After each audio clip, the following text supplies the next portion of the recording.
बहुत तकलीफ है और नहीं हो रहा काम, बहुत दिनों से लगे हो नहीं हो रहा, हरा मूंग ले जाओ। मूंग के दाने तो रहते हैं घर में, केवल 31 मूंग के दाने लेकर जाइए, 31 चावल के दाने लेकर जाइए और 31 ही बेलपत्र लेकर जाइए।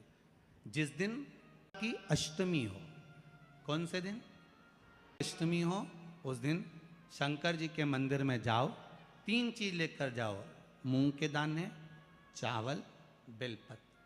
चावल जो 31 लेकर गए हो, अपनी कामना कर कर शंकर जी की देहली पर रख दो, चौखट पर, कहीं पर भी एकांत में उसको रख दिया जाए।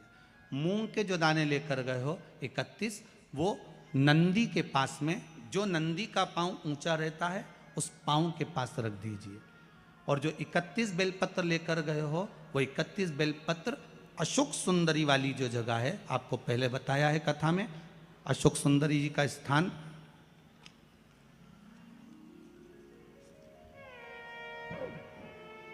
ये शिवलिंग, ये जलाधारी जहाँ से पानी बहता है, उसके बीच में एक मोटी सी लाइन होती है, जो शंकर भगवान की छोटी लड़की अशोक सुंदरी का स्थान है।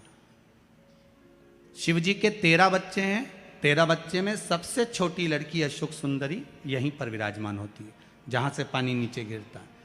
प्रत्येक शिवलिंग के सामने एक मोटी सी लाइन होगी, उस मोटी सी जो लाइन है अशोक सुंदरी, वहाँ पर जो 31 बेलपत्र लेकर गए हो, अपनी कामना कर कर पीला चंदन लाल चंदन लगाकर उस पर समर्पित करते जाओ। उसकी डंडी जहाँ से पानी बहता है उस ओर होना चाहिए। आप निवेदन कर कर देखो, एक अष्टमी पर कर कर देखना, अष्टमी आएगी अपने आप आपका काम हो गया होगा। बाबा से निवेदन तो करो, क्यों भटक रहे? भोला सब दुख काटो, शिव शंकर जपूं तेरी माला, भोले बाबा जपूं तेरी माला, भोला सब दुख काटो, ओ भोला सब दुख काटो। आप उससे निवेदन करेंगे, प्राप्त होगा। शिव तत्व में जो सुख है वो सुख कहीं नहीं।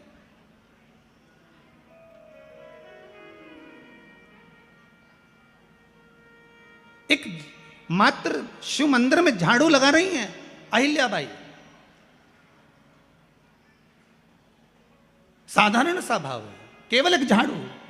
कई लोग कहते हैं महाराज जी आप कहते हो मंदिर में जाकर झाड़ू लगाओ, पोछा लगाओ, तो जो हमने मंदिर में रख रखा है स्वीपर आदि कादिक, जो भी सेवा करने वाला है, काम करने वाला है, वर्कर है, वो कर रहा है, तो हम क्यों करें? अरे भाई एक बात याद रखना, आप सबसे पूछना चाहूंगा, आप लोग कहते हो कि मंदिर की सफाई जो वर्कर रखा है उसे करना चाहिए, मंदिर की सफाई जो पुजारी रखा है उसको करना चाहिए। मैं आपसे पूछना चाहता हूं कि आपके घर में जो तिजोरी है, दिवाली पे उसकी सफाई कौन करता है? नौकर करता है? अरे बोलते तो जाओ। नौकर करेगा? नहीं। वर्कर करेगा? नहीं। स्वीपर करेगा? नहीं। तिजोरी की सफाई कोई दूसरा नहीं करता, तिजोरी की सफाई हमें करना होती है। उसी तरह मंदिर की सफाई ना पुजारी करे ना कोई वर्कर करे, जो दर्शन करने जाए वो करे, क्योंकि ये तिजोरी है हमारी, ये तिजोरी है हमारी, यहां से हमें मिलता है, ये मेरा देव अधिदेव महादेव देता है। और क्यों बोते हैं?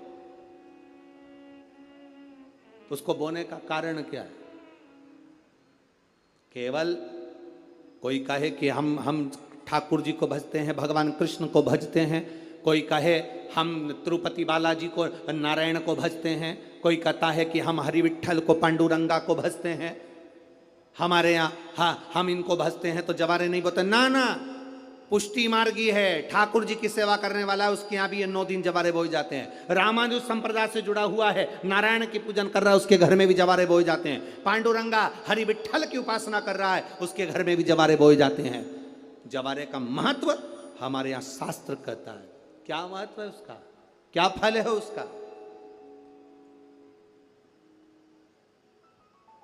महाराज, जब देवी माता ने दुर्गा भवानी को पंचायत में बुलाया गया, शिव पंचायत में मां दुर्गा बैठी हुई है, और शिव पंचायत में जब दुर्गा भवानी बैठी, उपद्रवियों ने उपद्रव मचाया, अहंकारियों ने अहंकार मचाया, असुरों ने, राक्षसों ने हाहाकार मचाना प्रारंभ करा। तब उस समय पर देवाधिदेव महादेव माता पार्वती को देखकर, दुर्गा भवानी को देखकर मुस्कुरा रहे थे। केवल शिव मुस्कुरा रहे हैं, पार्वती को देखकर, दुर्गा भवानी को देखकर, मां जगत जननी को देखकर केवल मुस्कुरा रहे हैं। तब देवता सूर्य नारायण ने भगवान शिव जी को देखकर हाथ जोड़कर प्रार्थना करी। भास्कर देव बोले, सूर्य नारायण बोले, बाबा मेरे मन के संशय को मिटा दीजिए। शिव जी ने पूछा क्या काम है, बोलो क्या चाहते हो। शंकर भगवान से सूर्य देव, भास्कर देव कहते हैं, प्रभु आपके मुस्कुराने का कारण क्या। भारत की भूमि पर जितनी जगह पर भी आप लोग कथा सुन रहे हो, आस्था चैनल पर, फेसबुक, यूट्यूब पर जितने लोग कथा सुन रहे हो, बड़े ध्यान से सुनना कि जवारे क्यों बोए जाते हैं। नवरात्रि में जवारे की महत्वता क्यों होती है, क्यों बोया जाता है, मिट्टी में गेहूं डालकर क्यों उत्पन्न किया जाता है, उसकी महत्वता क्या है। सूर्य नारायण पूछ रहे हैं भगवान देवाधिदेव महादेव से, आप दुर्गा भवानी को देखकर मुस्कुराए, आप हंसे हैं, आपके चेहरे पर प्रसन्नता आई है, कारण क्या। और महाराज देवाधिदेव महादेव ने कहा, यहां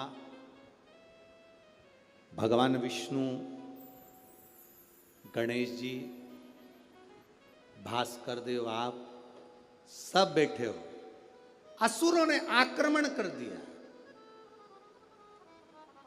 असुरों ने आक्रमण करा है, और वह असुर आक्रमण कर दिए हैं तो वो असुर प्रवेश कर रहे हैं, उपद्रव मचाकर, हाहाकार कर कर नष्ट करने वाले हैं इस पूरी पृथ्वी को। तो फिर उसको बचाएगा कौन, कैसे बचेगा। शिव जी ने कहा चिंता मत करो। दुर्गा ने अपने केश का स्मरण किया, एक केश को माता पार्वती जी ने अपने हाथों से छुआ, छूते ही एक कुंड में सुंदर जवारे उत्पन्न हुए हैं। जब तक वो जवारे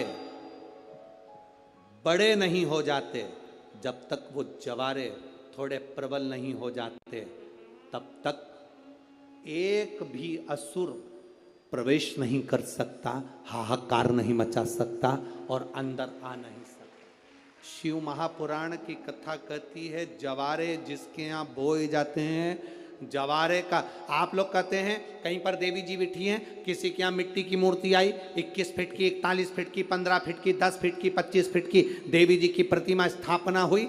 लोग कहते हैं हम देवी जी का दर्शन करने जा रहे हैं, दुर्गा जी का दर्शन करने जा रहे हैं। शिव महापुराण की कथा कहती है वो दुर्गा जी का दर्शन नहीं, देवी का दर्शन नहीं। नवरात्रे में जहां जवारे बोए जाते हैं वहां मात्र आप पांव रखते हैं तो अपने घर में से क्लेश दूर हट जाता है, अहंकार दूर हट जाता है, अभिमतता दूर हट जाती है, तकलीफें दूर हट जाती है। जिसके घर में जवारे बोए जाते हैं वहां से अहंकार, काम, लोभ, आसक्ति, पंडित प्रदीप मिश्रा जी के उपाय हैं, आप इन्हें करके अपने घर में सुख शांति ला सकते हैं और अच्छे से रह सकते हैं। तो वीडियो को फुल वॉच करें, सब्सक्राइब करें चैनल को और बेल आइकन को दबाएं।